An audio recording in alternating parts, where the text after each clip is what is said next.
So what they want is a world government which would dictate all major policies to every country. They want a world central bank that would control the whole of global finance for every country. They want a world currency which would not in the end be physical cash, but electronic money only. And there are fundamental implications for freedom in that. We are hurtling towards the cashless society. Oh, it's a good thing. Yes. If it was done benignly, it might be, but it ain't. It's the outcome and the reason for the outcome we need to focus on, not the actual thing itself necessarily so much. Today, if you go into a shop or whatever and you hand over electronic money, a credit card, and they say, sorry, the computer won't accept your card, at least you can still say, oh, well, I'll pay cash then. What happens when there is no cash and that computer says, no way, Jose? You have no means of purchase. What does that mean? Total control. That's why it's there. They want a world army. And what I'm saying is all in these books from 15, nearly 20 years ago. A world army that would impose the will of the world government.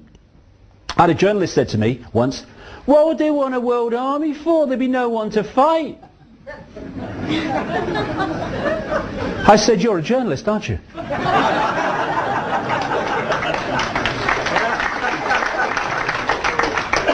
The people to fight would be any group, any nation that did not want to give over the total control of their lives to the decisions of the world government.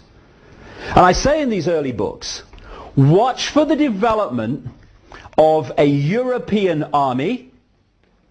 This is what Sarkozy is suggesting now, the French leader. And watch for excuses being made for NATO troops to operate outside their official designated area of the North Atlantic. They're now in Afghanistan.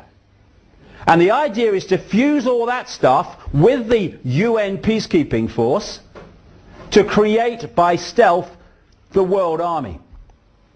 And they want a microchipped population connected to a global computer, and in the end, every child microchipped at birth as a matter of course. When I first said this 15, 20 years ago, people thought it was hilarious. Anyone who looks at what's happening in the world now has got the grin, as my mother used to say, on the other side of their face, because microchips are now being introduced and are being all the time encouraged for us to take them as a way of operating. They bring it in, first of all, through, microchip Fido, you'll never lose your dog again. And then microchip your child, you never lose your child again. Microchip yourself, you'll never lose yourself again. There you go. Under this, they want 4 superstates. The first one is the European Union, which is the most advanced, came out of the EEC, the Common Market, a free trade area, nothing to worry about. The American Union, which they are manipulating out of a free trade area called NAFTA, North American Free Trade Association. And the first step of that, and it's so close to becoming public, is something called the North American Union, Canada, Mexico and the United States, and they even have a name for the currency to replace the dollar. It's called the Amero. They want a Asia-Pacific Union, which they're now talking about, being evolved out of another free trade area. If it works, why change it?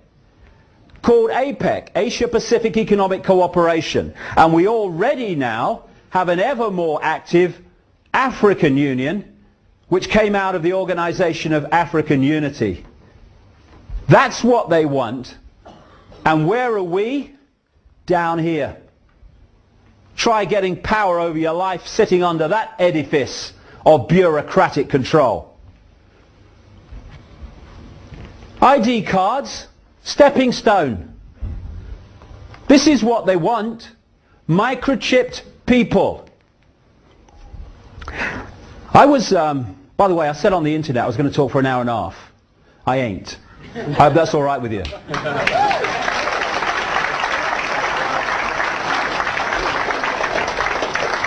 Anyway, I was approached by a third party in about 97 to meet a CIA scientist who was an expert in magnetics, and I met him in his home. And he said he wanted to meet me because he wanted to get out what was going on, and he had no way of doing that for reasons that will become clear. He said that he joined the CIA to serve his country. Because of the way these organizations are compartmentalized, as I'll come to, most people in these organizations are not trying to follow this agenda at all. They're victims of it. So he told me many things. What had happened is he joined the CIA thinking he was serving his country, and when he got on the inside in these secret scientific